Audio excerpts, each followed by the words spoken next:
ሰላም ናችሁ?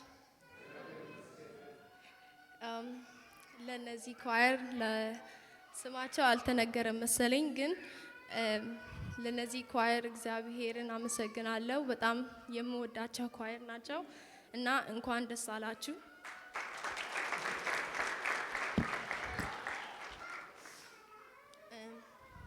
ብዙ መናገር አልፈልግም፣ ሰዓትም ብዙ ስለሌለ አሁን ጸልየን ወደ ቃል እንገባለን። እንጸልይ። ቅዱስና የተከበርክ የዘላለም አምላክ እግዚአብሔር ሆይ እጅግ አርተን እናመሰግንሃለን ስለ ዛሬ ቀን፣ ስለዚህ ደቂቃ እግዚአብሔር ሆይ እድሜን ስለጨመርክልን ጌታ ሆይ ቀንን ስላሳየህን፣ ለዚህ ደግሞ ለኳየር ምርቃት ስላደረስከን እናመሰግንሃለን። ክብር ላንተ ይሁን። ጌታ ሆይ ሰማይ ዙፋን ነው፣ ምድርም የእግር መረገጫ ነው። ላንተ ምን ሰራል ቤት ምንም የለም። እግዚአብሔር ሆይ ላንተ ምናቀርበው ሌላ ምንም የለም። አንተ ግን ወደ ትሁት መንፈሱ ወደ ተሰበረ ወደ ቃሌ ወደሚንቀጠቀጥ ወደዛ ሰው እመለከታለሁ ብለን እንደተናገርክ እግዚአብሔር ሆይ ዛሬ ለቃልህ የሚንቀጠቀጥ ልብን እንድትሰጥ እግዚአብሔር ሆይ ቃልህን እንጂ እግዚአብሔር አምላክ ሆይ ሌላን ነገር የማንሰማበትን እግዚአብሔር አቅምንና ጸጋን እንድትሰጠን በኢየሱስ ስም ጸለይን። ጌታ ሆይ በመካከላችን አንተ ተገኝ። ክብር መገኘት እግዚአብሔር ሆይ ዛሬም እግዚአብሔር አምላክ ሆይ ይሄን ጉባኤን ይሙላው። ስለ ሁሉ ከፍ በል፣ አትለይ። በኢየሱስ ስም አሜን። እሺ የዛሬ ቃሌ ባጭሩ በክርስቶስ ማደግ በሚለው ነው እና ለልጆችም እንዲገባቸው ትንሽ በእንግሊዘኛም እየተናገርኩ ነው የሚሄደው እና በክርስቶስ ማደግ በእንግሊዘኛ ደግሞ growth in Christ or growing in Christ በሚለው ነው የዛሬ ርዕሱ። ማደግ የሚለው ቃል ሂደት ነው።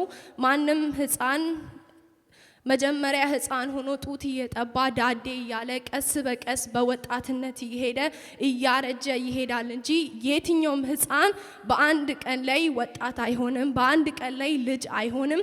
እንዲሁም የትኛውም ወጣትም ደግሞ በአንድ ቀን ላይ ሽማግሌ አይሆንም። እንዲሁም ደግሞ በስጋ ያ ሂደት እንዳለ በመንፈስም ደግሞ ሰው ካላደገ ምን አለ ጤነኛ አይደለም። ስለዛ ሰው ሕፃን ካላደገ ጤነኛ አይደለም እንደሚባል በሂደቱ አእምሮ እያደገ ካልሄደ፣ እየተናገረ ካልሄደ፣ ትምህርት ቤት እየሄደ እየሰማ ካልሄደ ይሄ ልጅ ጤነኛ አይደለም እንደሚባለው እንዲሁ በክርስትና ሕይወት ላይ ሰው ካላደገ ያ ሰው ክርስትናው ጤናማ አይደለም እና ወደ ሁለተኛ ጴጥሮስ እንሄዳለን።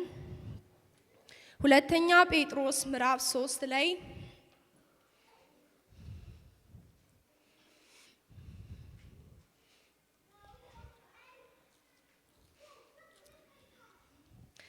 ሁለተኛ ጴጥሮስ ምዕራፍ 3 ቁጥር 17 ያለው ነው የዛሬ መልእክት ቦታ የሚሆነው። ላጠቃልል ግን አንደኛው ምዕራፍ ሁለተኛ ጴጥሮስ ላይ አንደኛው ምዕራፍ የሚናገረው እንዴት ክርስቶስ እኛ እርሱን እንድንመስል አቅምንና ጸጋውን እንደሰጠን ይናገራል። ሁለተኛው ምዕራፍ ደግሞ ስለ ሐሰተኞች አስተማሪዎችና ስለ ክፉ አስተማሪዎች እንዴት ሰዎችን ከእግዚአብሔር መንገድ እያራቁ ስላለው ነገር ጴጥሮስ ያስጠነቅቃቸዋል ማለት ነው። ሶስተኛው ምዕራፍ ላይ ስንመጣ ደግሞ እንዴት ስለሚመጣውና ስለመጣው ነገር ሊመጣ ስላለው ነገር ይናገርና መጨረሻ ላይ እንዲህ ይላል። ቁጥር 17 if you have the English Bible 2 Peter chapter 3:17 verse 17 እንዲህ ይላል፣ እንግዲህ እናንተ ወዳጆቼ ሆይ ይህን አስቀድማችሁ ስለምታውቁ በአመፀኞች ስህተት ተስባችሁ ከራሳችሁ ጽናት እንዳትወድቁ ተጠንቀቁ። ምን ይላል? እንግዲህ እናንተ ወዳጆቼ ሆይ ይህን አስቀድማችሁ ስለምታውቁ በአመፀኞቹ ስህተት ተስባችሁ ከራሳችሁ ጽናት እንዳትወድቁ ተጠንቀቁ። ነገር ግን በጌታችንና በመድኃኒታችን በኢየሱስ ክርስቶስ ጸጋና እውቀት እደጉ። ያንን ቃል ነው የምፈልገው። ይሄ የሚልበት ነገር ግን በጌታችንና በመድኃኒታችን በኢየሱስ ክርስቶስ ጸጋና እውቀት እደጉ። ለልጆቹ ለማስረዳት በእንግሊዘኛ አነባለሁ እንዲህ ይላል You therefore beloved knowing this beforehand be on your guard so that you are not carried away by the error of unprincipled men and fall from your own steadfastness but grow in the grace and knowledge of our Lord Jesus Christ. The word grow that says in this verse is an imperative word. What is an imperative word? It comes from a Greek word that says to keep on growing. To keep on growing. Growing is a continuous thing. It doesn't stop. As a Christian, you have to grow every day. You have to grow every week, every month, every moment. If you don't grow, you are not healthy. As a Christian, if you look your life back in 2020 or 5 years ago, 2 years ago, 10 years ago, and you haven't changed, and you still have the same mindset, and you still live in the same way, that means you are not growing. ስለዛ በክርስትና ህይወት እዚህ መጨረሻው ቃል ላይ ጴጥሮስ ለህዝቡ ሲናገር አሁን የሚመጣውን መከራ ታውቃላችሁ አሁን የሚመጣውን ፈተና ችግር ሐሰተኛ አስተማሪዎችን ታውቃላችሁ ነገር ግን ይሄንን ሁሉ ትታችሁ ሐመጾችን ሁሉ ትታችሁ በመድኃኒታችንና በኢየሱስ ክርስቶስ ጸጋና ዕውቀት እደጉ ይሄን እደጉ የሚል ቃል በአንድ ቦታ የሚቆም ሳይሆን ዛሬ አድገን ነገ ላይ የሚቆም ሳይሆን እለት የምናርግበት ክርስቶስ እስኪመጣ ድረስ እያደግን የምንቀጥልበት ነገር እንደሆነ ያሳያል ማለት ነው እና ሌላ ደግሞ እንዴት ማደግ እንችላለን ብለን ከተናገርን እሺ እኔ እያደግኩ እንደሆነ በምንድነው ማውቀው ብለን ከተናገርን አንደኛ ምንድነው በምንድነው የምናውቀው I am being increasingly so the title is what is the evidence that I am growing in Christ So if you are not growing in Christ, that means you are not healthy, right? So how do I know that I am growing in Christ? These are the list. Number 1, I am increasingly being aware of my sinfulness and weaknesses. So if you are not being aware of your sinfulness, if you before 1 year ago, 2 years ago, you used to do some kind of sin or you used to watch some kind of videos, you used to listen to some kind of music, and today you did not change and you didn't change from your ways and you still do the same thing, that means you are not growing in Christ. በክርስቶስ ማደግ ማለት በክርስቶስ እያደግን እንደሆነ የምናውቅበት አንደኛ መንገድ እኛ ኃጢአታችንን ድካማችንን እለት ሞር እየተረዳ ነው ሞር እያወቅን ነው ማለት ነው ካላወቅን ድካማችንን እየለየን ካልሄድን እለት በክርስቶስ ካላደግን እለት ኃጢአትን እየሰራይን ካልሄድን እየከለከለን ከህይወታችን እያጠፋነው ካልሄድን ያ ማለት እኛ እያደግን አይደለም ትላንትና በመንኖረው ኑሮ ዛሬ የኖርን ከሆነ እያደግን አይደለም ብዙ ጊዜ ክርስቲያን በማያድግበት ጊዜ አንደኛ ምክንያት ምንድነው ካላችሁኝ የሆነ ነገር ይዟል ያለቀቀ የሆነ ነገር አለ ሰው ክርስቲያን ሰው ማንኛውም ሰው ክርስቶስ እኛን በመስቀል ላይ ሞቶ ሲያድነን እንድናድግ አቅምንና ጸጋን ሰጥቶናል ያ ክርስቲያን ካላደገ ምን ማለት ነው የሆነ የያዘው ነገር አለ ያለቀቀው ነገር አለ ሐዘን ሊሆን ይችላል ቁጣ ሊሆን ይችላል በቀል ሊሆን ይችላል በሆነ ሰው የተናደደ ነገር ሊሆን ይችላል ወይ በሽታ ሊሆን ይችላል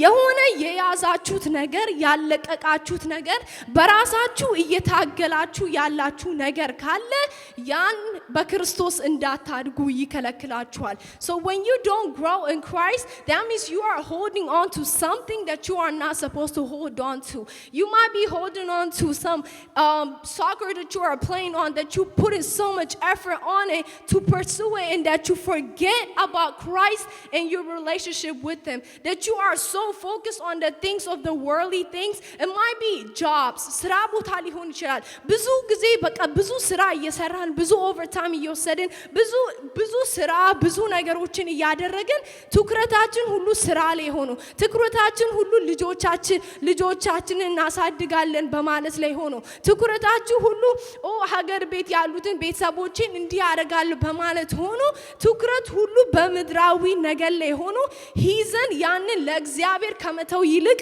ራሳችን ሂዘን እየታገልነው ያ ከማደግ ይከለክለናል። በክርስቶስ ከማደግ ይከለክለናል። ስለዚህ ያንን ነገር መልቀቅ አለብን። ሁለተኛ ምልክት ደግሞ እያደግን እንደሆነ የሚያሳየው is our response to sin in our life is quick, involving genuine repentance. So when you sin, the way that you know that you are growing in Christ is as soon as you did something bad, as soon as you said something bad to the other person, or you did something, you regret quickly. And what do? You repent quickly. And the repentance is not, oh, God, forgive me. No, that's not the kind of repentance God wants. God wants genuine repentance. God wants real repentance, that you tell everything, every single secret, and you actually repent like you want to be forgiven. And that's the way that you know that you are growing. The third part, ሶስተኛ ነገር, our spiritual battles become more intense and yet we still rejoice. መንፈሳዊ ውጊያችን እየበለጠ እየጠነከረ ሲሄድ እኛ ግን ደስተኞች ነን። ስለዚህ በህይወት ላይ ሰው በክርስትና እያደገ ሲሄድ ጠላትም እየተዋጋ ነው የሚሄደው። ችግር ይመጣል፣ ሐዘን ይመጣል፣ ጭንቀት ይመጣል፣ በሽታ ይመጣል። በዛ ሁሉ ውስጥ ግን መደሰት ከቻልን፣ በዛ ሁሉ ውስጥ ግን ክርስቶስን ማየት ከቻልን፣ እኛ መደሰት ከቻልን ያ ማደጋችንን ያሳያል። መከራ ሲመጣ፣ ችግር ሲመጣ ሁሉ ጊዜ እንደመጥፎ ነገር ወይ ጌታ እንደሚጠላን ሳይሆን ማየት ያለብን አንዳንድ ጊዜ እግዚአብሔር ሊያስተምረን ያለው ነገር ሊኖር ይችላል።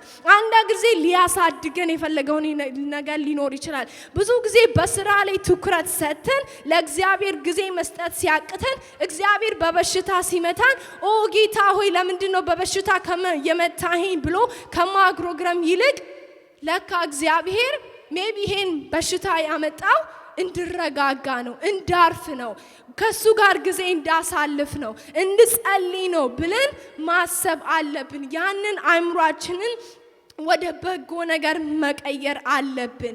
ስለዚህ ሁሉ ጊዜ ለእግዚአብሔር ጊዜ ካልሰጠን እግዚአብሔር እኛን ስለሚወደን ወደ ዓለም እንድንመለስ ስለማይፈልግ ያንን ነገሮች በህይወታችን ላይ ሊያመጣ ይችላል ማለት ነው። እና አራተኛው ደግሞ we see trials and temptation as an opportunity to grow. ችግሮችንና ፈተናዎችን እንደ ማደግ መንገዶች እናያቸዋለን። ቅድም እንዳልኳችሁ whenever something happens in your life, when you become sick or something bad, something goes bad, is not going as you planned, and you start crying and you start complaining, and instead of doing that, you should just stay silent and think about why God is doing this in your life. Sometimes God is trying to make you grow. God is trying to have a relationship with you. Maybe you are too focused on the world that you are not focusing on God, and God is trying to get your attention. So you have to be careful and think about it. And that's when you think about it, and when you have that close relationship with God and start growing, and you start making fruits, you start producing in your life the kind of fruits that God want you to have in your life. ስለዚህ ችግሮቻችንና ፈተናዎችን እንደ ማደግ መንገዶች ማየት አለብን። እግዚአብሔር ማድረግ በህይወታችን ላይ ማድረግ የሚፈልጋቸው ነገሮች ማየት አለብን፣ መመልከት አለብን። በብዙ ስራ እየተወከብን ላናርፍ እንችላለን። እግዚአብሔር ሸክማችሁን ለኔ ስጡኝ ነው ያለው። ሸክማችሁን ይዛችሁ አረፍኩ ብላችሁ ብትቀመጡ፣ በኋላችሁ ላይ ያዛችሁትን ሸክም ይዛችሁ ብትቀመጡ ያ ሸክም አይቀልም። ለምን? ያንን ሸክም አላወረዳችሁማ። ያንን ሸክም ለክርስቶስ ሰጣችሁ ብትቀመጡ ታርፋላችሁ። ስለዚህ በችግሮቻችን ላይ በመከራ ላይ ክርስቶስን ማየት አለብን። እንደ ጥሩ እንደ በጎ ነገር እንደ ማደግ መንገዶች ማየት አለብን። እና የመጨረሻ ደግሞ እኔ ማሳየት የሚፈልገው መናገር የሚፈልገው we sense our faith growing stronger እምነታችን እያደገ እንደሆነ እናውቃለን። ጥያቄ ልጠይቃችሁ ከ10 ዓመት በፊት የነበረ ከእግዚአብሔር ጋር የነበረ ጸሎት ህብረታችሁ ከእግዚአብሔር ጋር የነበረ ሪሌሽንሺፓችሁ ጾም ጸሎታችሁ ቃል የምታነቡበት ያ ጥማታችሁ ያ እርሃባችሁ አሁን ላይ አድጓል ወይስ ቀንሷል? አድጓል ወይስ ወድቋል? ያ የያዛችሁት ምርኮን ጥላችኋል ወይ አንስታችኋል? እና for y'all too is the same thing. Are you seeing difference in your life? Are you growing in Christ? Can you see a difference? Are you changing in what you see? Are you changing in what you hear? Are you changing in your friends surrounding? If you grow in Christ, you have to change your environment. You have to change the way you're talking. You have to change the way you dress. Can people see the difference in your life before you had the relationship with Jesus? Did you grow? That's the question you have to think about every day. Am I growing? Am I growing in my relationship with God? Am I making a difference? Am I making my parents proud? Am I obeying my parents? Does your parents have to beg you to do something? That means you are not growing in Christ. Does your parents have to argue with you every day to have that relationship with you? That means you are not growing in Christ. You have to grow every day. You have to have that relationship with Jesus Christ. The only way you can grow is by having the deep relationship with Christ. And without this word, you cannot grow. Without the word of God, you cannot grow. So you have to read this Bible daily in order for you to grow and produce a fruit in your life. What are the fruits? Love, patience, right? Self-control, mercy, right? Everything that you can list in shows in Galatians 5, right? You have to see, you have to produce in your life. You have to obeying is one of the fruits. You have to obey the older people. You have to obey your parents. You have to obey God. And that's the only way you can grow. And you have to see that difference in your life. And not Zari በዚህ ነው ማበቃው። እያደግን ነው ወይ? እያደግን ነው ወይ? ከእግዚአብሔር ጋር ጊዜ እያሳለፍን ነው ወይ? በህይወታችን ላይ ትርጉም እየፈጠርን ነው ወይ? ጊዜ ለእግዚአብሔር እየሰጠን ነው ወይ? ወይስ በዓለም ላይ ትኩረትን ሰጥተናል? ወይ በራሳችን ነገር ላይ ተከበናል? ወይ በስራ ላይ አእምሯችንን ብዙ አርግተናል? በክርስቶስ ማደግ አለብን። በክርስቶስ ያላደገ ህይወት ጤናማ አይደለም። በክርስቶስ ካላደግን ጤናማ ህይወት የለንም። ክርስቶስ ደግሞ እንድናድግ ይፈልጋል። በዚህ ያበቃለሁ። እንጸልይ።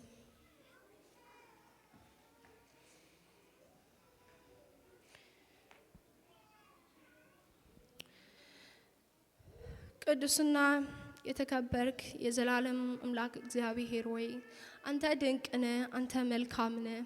ይሄ ቃል ለህዝብ ብቻ ሳይሆን ለኔ ነው ቀድሜ የተናገርከው።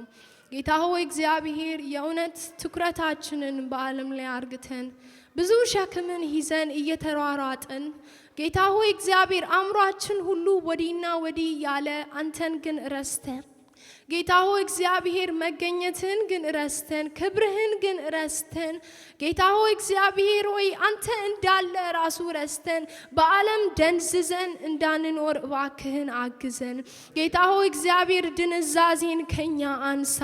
ጌታ ሆይ እግዚአብሔር የደነዘዘው ልባችንን ድንጋይ የሆነው ልባችንን ጌታ ሆይ እግዚአብሔር አንተ እንድታለሰልሰው ለአንተ የተከፈተ ልብ እንድትሰጠን ጌታ ሆይ እግዚአብሔር አንተ አንተን የሚሻ ልብ እንድትሰጠን ጌታ ሆይ እግዚአብሔር እለት እለት አንተን የሚሻ እግዚአብሔር ወደ አንተ መቅረብ የሚፈልግ ልብን እንድትሰጠን በኢየሱስ ስም ጸለይን።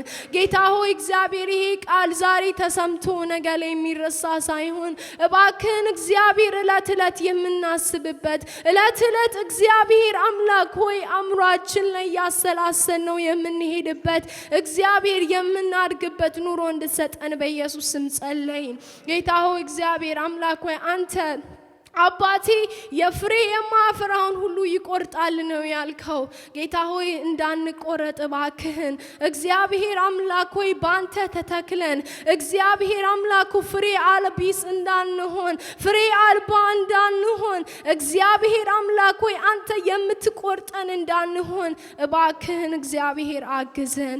ጌታ ሆይ እግዚአብሔር ለዛሬ ተመራቂዎች ጌታ ሆይ የእውነት ይሄ እሳት ጌታ ሆይ በውስጣቸው የነደ ያንተ ፍቅር ጌታ ሆይ እንዳይለቃቸው በኢየሱስ ስም ጸለይኩኝ። ጌታ ሆይ የአገልግሎት ፍቅር እግዚአብሔር አምላኩ ከልባቸው እንዳይሄድ የእውነት እግዚአብሔር እየተቀጣጠለ መሄድ እንዲችል በኢየሱስ ስም ጸለይኩኝ። ጌታ ሆይ እግዚአብሔር አምላክ ሆይ ይሄን ጉባኤንም አንተ ባርክ፣ ስለ ሁሉ አንተ ከፍ በል። ይሄን ጊዜ ስለሰጠ ተመስገን። በልጅ በኢየሱስ ክርስቶስ ስም ጸለይን። አሜን።